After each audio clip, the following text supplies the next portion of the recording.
Hi everyone and welcome to another card tutorial.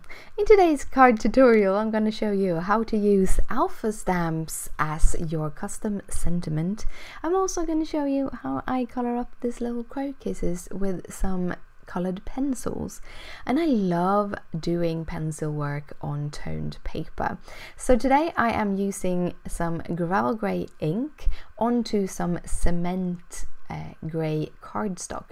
I have two pieces that measures 4 1/4 by 5 1/2, but one of the pieces I'm just gonna have this little crocus on, so it could be much smaller, but I didn't have any smaller piece amongst my small pieces, so I just took 1/4 of a letter sheet, and that is how I cut my papers down. I cut them down to half or to quarter pieces, because on a half you can do a A2 card base, and then quarter pieces are perfect for layering on top of one of the A2 card pieces. So that was the Crokisses stamp set, and the Crokisses stamp set has a gorgeous little sentiment which says, "I am sending you crokisses."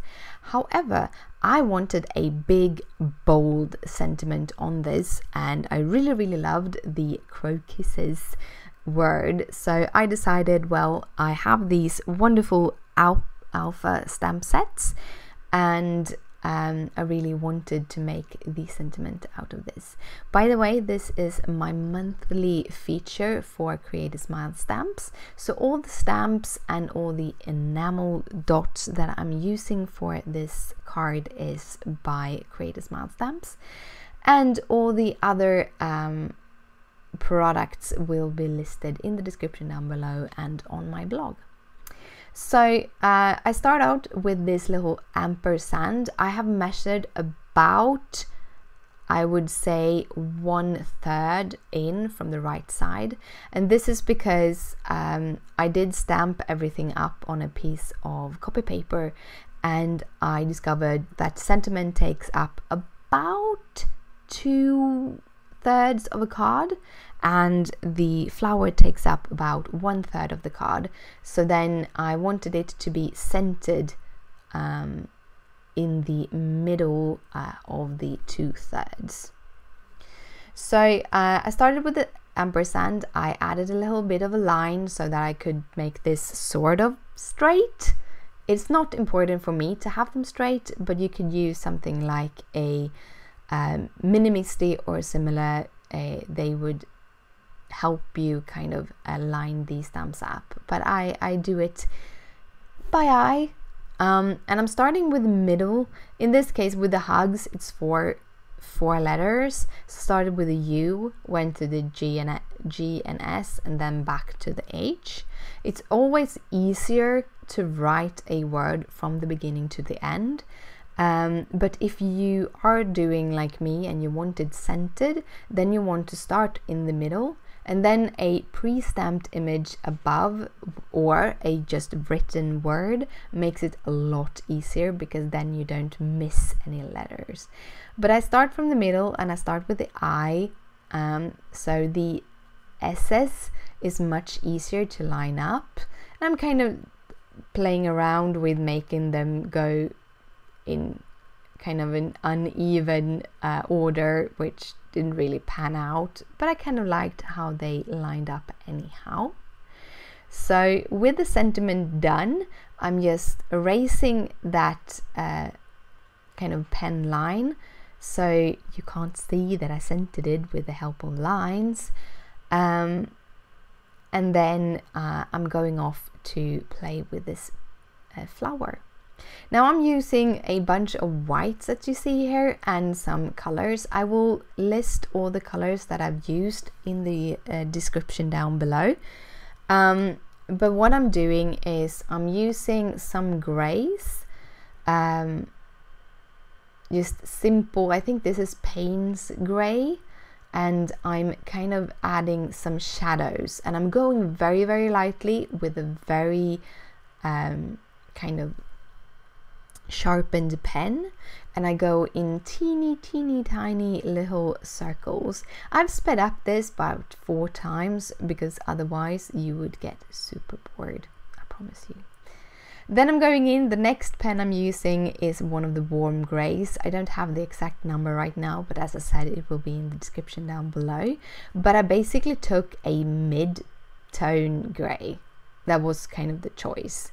I didn't pick this specific one, I picked a mid-tone gray.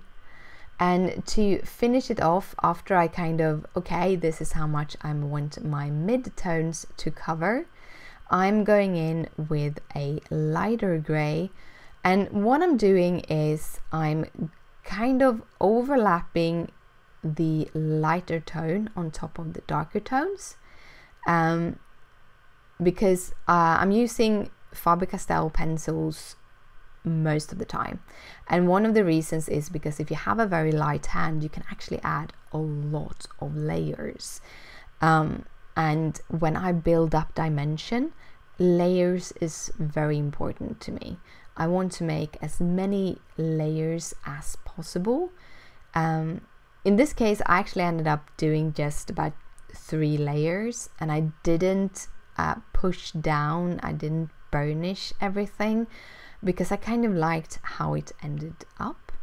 But when it comes to the white coloring, I'm actually playing around with 2 other whites too. However,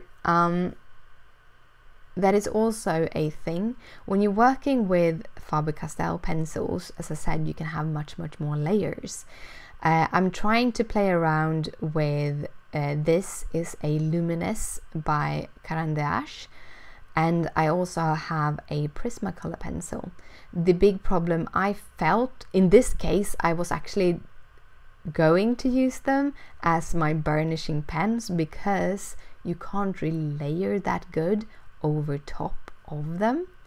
So I thought I just would burnish the white. However, the white that you get with the Faber Castell has very slightly bit of cream in it, so it's not this like blue white, it's more toward a yellow, while the Cadmium and the Prismacolor pencil white is actually stark white, almost so that they go towards the bluer tone of a white, and I didn't feel that it went well with my cement paper. So it wasn't as soft as I wanted it to be. So that's why I then went in back with my my white Polychromos pencil, and then just made a second layer, and kind of I was happy when I went in with the second layer. When you're doing small things, it's much easier to just burnish it immediately, and therefore I do have a little bit more of the burnishing effect into those stamens, something like that, that is in the middle of the flower. The bigger the thing you're coloring, the much more you have to work more to make it look burnished, basically. Yeah, kind of logical that it takes more to burnish a bigger part than it takes another part. Yeah. So here I kind of like, okay, I want to outline every leaf with the white, and I picked up the wrong white first, and then I swept back to the Polychromos, felt that it wasn't white enough for just the edges, so I went in with the Cadmium. I'm still playing. I got 1 white and 1 black when it comes to the Cadmium. I want to see if they are pencils that I want to use, so I might be buying a few more just to try them out, but right now I'm really satisfied with my Polychromos. I really like them. I cut out my flower with a little bit of a border, and this is because I colored it on this cardstock because I really like the effect, and if I had cut it to the edge, I would have lost that effect. So I just cut it out, and then I'm going over these letters. By the way, this stamp set, the hugs and the ampersand, comes from the crystal letters upper, so it has a lowercase also, and the text, the Crokisses, is the lettering alphas. So I'm going over with the white. I start off with my Polychromos white, realized that I really don't get the color from it, so I went over with the Caran d'Ache. However, my sharpener doesn't get the Caran d'Ache to get that really sharp point that I do get with my Polychromos. So I didn't get it to kind of go into every little crevice without coloring over the lines. But I tried to fill out as much as possible. And then, because I can't just let things lay, and I really wanted the Crokisses to get a little bit more of a dimension, I'm going in with the same Caran d'Ache pencil, the luminous pencil, and filling it in. So Caran d'Ache has a lot of different color pencils, and usually when you talk about color pencil work, it is the luminous pencil that they use. It took me a while to kind of figure that out. I felt that I couldn't just have it as a rectangle, so I'm using a one of these blueprint stack dies to just cut out the edge, and then I'm going to just pop up my little flower with the help of some of this 3M Scotch tape. Mine is really running low, however I do have a new roll lying and waiting, and when I have finished this off, and then I kind of angled differently so that it would fit perfectly and still show the whole sentiment. And then I kind of like, yeah, but still I don't get that contrast, so I'm taking my white gel pen, and this is a Jelly Roll white. It's a 08, and I'm adding small details around the crocusses, and the also actually around the hugs, and to give it a little bit, to make it stand out a little bit. Yeah, I know, I can't just leave it well alone. After this, you would think that the card was done, and you could leave it just like this. It actually looks pretty good just like this, but I felt it missed something, and I have all of these enamel dots which you can get over at createasmilestamps. I have like so many sheets. I think I picked up one of each color or something like that, and I decided I wanted these smaller ones, and I ended going with the second size also, and just kind of sprinkling them. My creatiness do have a little bit of a theme, and how I thought about it is that I'm wanting them to go in a diagonal, as you see here. I'm thinking about a diagonal because I want, I was feeling that you saw the kind of card, but even though the flower is a focal point, it didn't stand out, so the card didn't tell a story. When I make a card, I want your eye to look at something and then automatically wander to the next thing and to the next thing. And you can do this by altering the different values, altering the contrast in your kind of thing, basically making a lot of details or a lot of contrast in one image, and then gradually going down to a lot less contrast.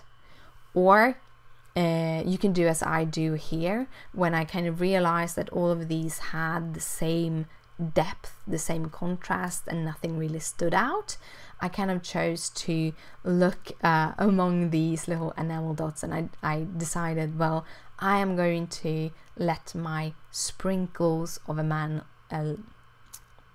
that is a hard word to say.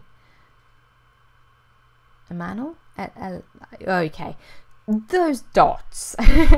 And I wanted them to kind of make your eye go from the lower left corner up to the top right. You will most likely automatically go from left to right if you are European.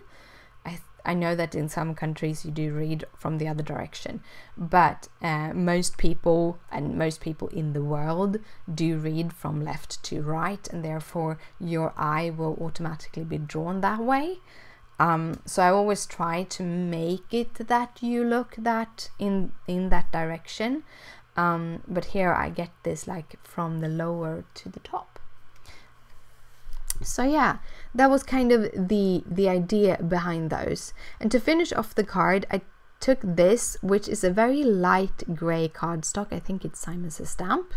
I have a full stack of cardstock, which I'm not 100% sure which they are. But I actually went through a whole bunch of different tone cardstock until I found this and felt that this actually matches the enamel dots, or somewhat matches the enamel dots, and kind of ties in them a little bit more into the card. So yeah, that was the card for today. I hope you liked it. If you do, please thumbs it up. It means a lot to me. Comment in the comment section. Share this with your friends if you liked it. But yeah, I want to thank you so much for watching, and I'll see you later. Bye!